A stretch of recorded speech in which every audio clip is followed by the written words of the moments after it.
Despite a global outcry, it seems unlikely Rohingya refugees driven out of their homes in Myanmar will be returning anytime soon. About 1 million Rohingya are living in squalid camps in Bangladesh with little food or assistance. But those living conditions could soon become even worse. Bangladesh is considering relocating about 100,000 refugees to a remote exposed island in the Bay of Bengal. Authorities in Bangladesh say at this point there is no timetable. Meantime, the Rohingya crisis, it seems, has been a bonanza for human traffickers. A new human rights report estimates traffickers profited as much as $100 million a year, taking Rohingya refugees from Bangladesh to Thailand and Malaysia. There, they were murdered, enslaved, tortured, raped, or imprisoned. The report calls on the international community to halt the trafficking and prosecute those responsible.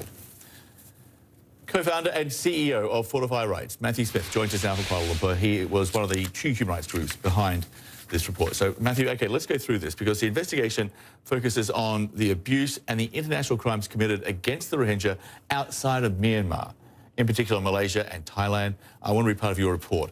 From 2012 to 2015, more than 170,000 people boarded ships from Myanmar and Bangladesh bound for Malaysia and Thailand. The majority of people trafficked during this period were Rohingya Muslims.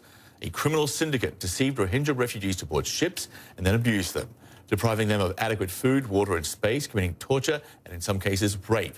At sea, traffickers murdered captors and many died at sea by suicide. OK, so just at this point, were the authorities in Malaysia or Thailand aware that this was actually happening? Did they turn a blind eye? Did they do anything about it? Were they just sort of willfully incompetent? They were aware, John. We have quite a lot of evidence, actually, not only that various authorities, particularly in Thailand, were very aware and in some cases directly involved. We've got evidence that Thai authorities were essentially taking these victims of human trafficking, these survivors of human trafficking, and rather than provide them protection, they were then in turn selling them back to this criminal syndicate, exchanging enormous amounts of money in the process. And then the syndicate was in turn taking the survivors into these remote camps on the Thailand-Malaysia border. I will get to that part because, again, from your investigation, once on shore, victims were held in conditions of enslavement in remote camps along the Malaysia-Thailand border, denied access to adequate food, water and space, resulting in death, illness and injury. They were tortured with pipes, bats, clubs, belts, wires, tasers, nails, threats of intimidation, as well as other means. Is there any idea, out of that 170,000 who were trafficked, mostly the Rohingya Muslim, how many survived? It's very difficult to say. Part of the reason it's difficult to say is because right now the government of Malaysia has no idea, no accurate idea of how many Rohingya are in Malaysia right now, and that's because they're not registering or identifying or giving documents to survivors of trafficking and refugees here. So that's an issue. But the Thai authorities had uncovered 32 bodies. They'd exhumed 32 bodies from a mass grave. The Malaysian authorities exhumed 139.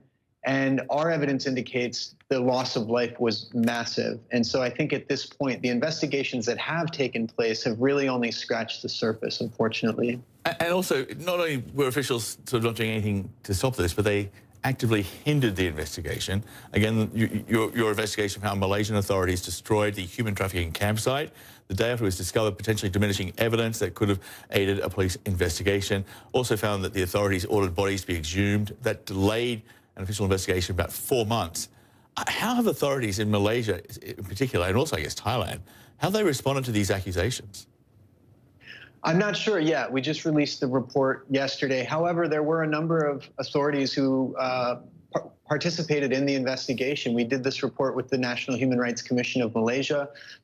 They collected recorded testimony from members of the police and other state security and government agencies here in Malaysia. And this is essentially how we were able to determine some of the details about what did and did not happen in the official investigation. It appears from our perspective that there would have been people in positions of power who did not want to see a thorough, in-depth investigation into this. And it's a very serious question as to why that was the case.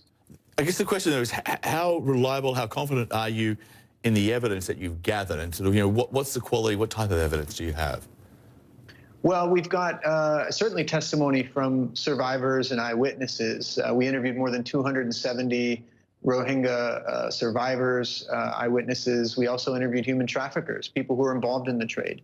And on the Malaysia side of the border, Suhakom, the Human Rights Commission, was able to collect testimony from a number of different government agencies. And so they were officials going on record talking about what they knew about what was going on. And on top of that, and it's good news, actually, that the government of Malaysia has established a Royal Commission of Inquiry. This is the highest level of inquiry in Malaysia. So they've established a Royal Commission of Inquiry to look into this, to try to understand why there was no justice, why there was no accountability. If you look at the fate of the Rohingya over the last couple of years, you know, they were targets of genocide, 2 years ago. Now we learn about this human trafficking. It seems that they'd have to be the most victimized group of people in the world.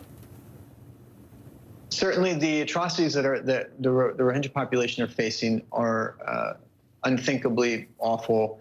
The crime of genocide, crimes against humanity, and it is happening right in front of the international community. The root causes of this trafficking crisis, actually, as you rightly pointed to, genocide in Myanmar, and the Myanmar authorities are committing these violations with impunity.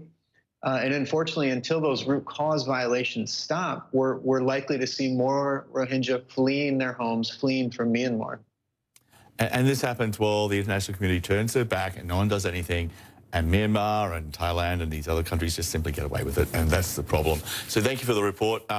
It's in depth, it's lengthy, and it's well worth a read for anybody who cares. Thank you, Matthew. Thank you so much, John. Thank you.